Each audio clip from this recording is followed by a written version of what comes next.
Hi, it's a quick revision of Mice and Men, this time setting in Chapter 4, Crooks' room.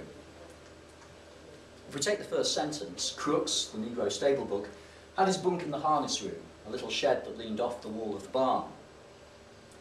Well, first of all, the fact that the accommodation that's given to him is the harness room marginalises and dehumanises him. The harness room is where all the tack for the horses would be kept, all the materials that are required for looking after the horses, and he's just one of those items. He's an additional object that looks after the horses. He's not given accommodation that would normally be ascribed to humans, like the bunkhouse. It's also a little shed. A shed, again, a place where you would keep objects, but that modifier of little just makes it even poorer. And finally, its marginalisation and alienation is shown further by the fact that it leaned off the wall of the barn. It's not even a part of the barn proper, it's separated off. Just as he's denied access to the bunkhouse, he's also separated off even from the area where he works. He's dehumanised further through his bunk. Crooks' bunk was a long box filled with straw, while the other characters have burlap sacking that acts as their bed. He's essentially got a horse trough and is forced to lie in that. So again, creating the parallel between himself and the animals.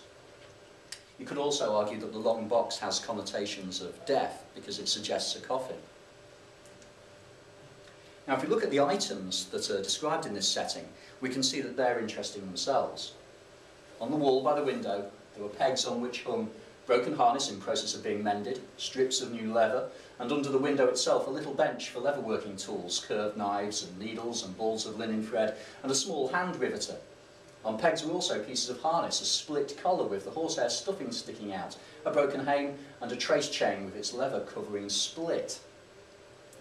All of these objects are associated with working with the horses, or the materials associated with the horses, and there are an awful lot of them.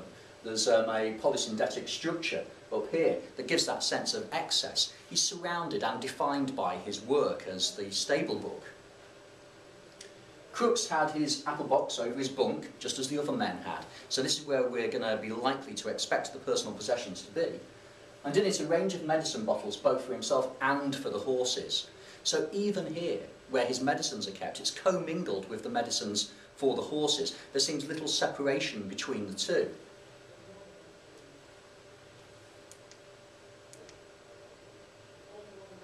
Going on, scattered about the floor were a number of personal possessions, for, being alone, Crooks could leave his things about, and being a stable book and a cripple, he was more permanent than the other men. Now, it's interesting that Crooks acts as a contrast to the other itinerant workers in the sense that he's more stable, he's more permanent on the ranch. But he's not different in terms of the loneliness theme. He's just as lonely, if not more so than the others, because of the lack of access to the social side of things in the bunkhouse. But he is physically alone. He's physically marginalised. He's not allowed into those places. Now here it sounds as if this would be a positive thing.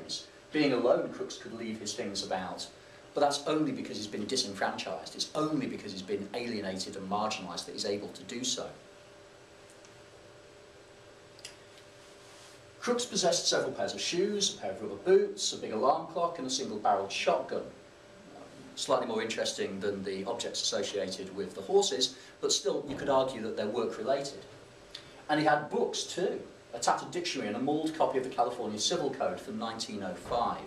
Now it's interesting that the California Civil Code is outdated. He clearly doesn't have the luxury to be able to afford something that's more up-to-date, but also it's clear that it's significant for him. It must have some kind of symbolic significance. And given that the California Civil Code lays down the kind of laws and rights that would be applicable to an individual, that's something that he seems to be clinging on to.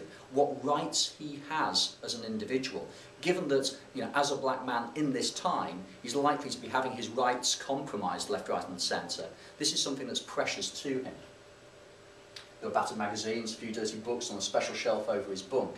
A pair of large gold-rimmed spectacles hung from a nail on the wall above his head.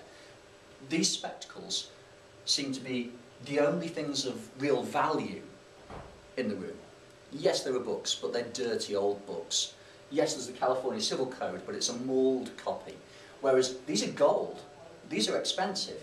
He clearly puts great value in reading, probably because it's his only form of escape. But even so, we've got to remember that reading is a solitary activity, so it once again reinforces his isolation. This room was swept and fairly neat, for Crooks was a proud, aloof man. And I would argue that that pride is something that's very precious to him. It's partly why he's such an ambivalent character.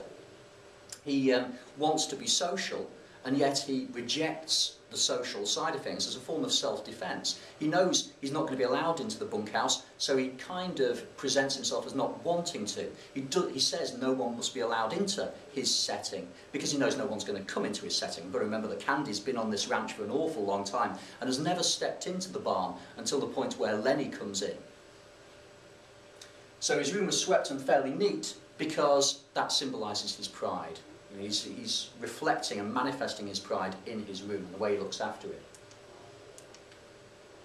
Finally, in the stable book's room, a small electric globe threw a meagre yellow light.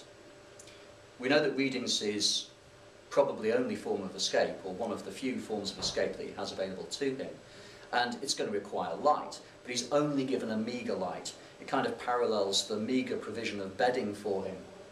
And it's a contrast as well to the light that we saw evidenced in the bunkhouse, the light that was thrown down, a violent, intense light that forced George to back away from it. Again, for Crooks, everything's very limited. Okay, thank you.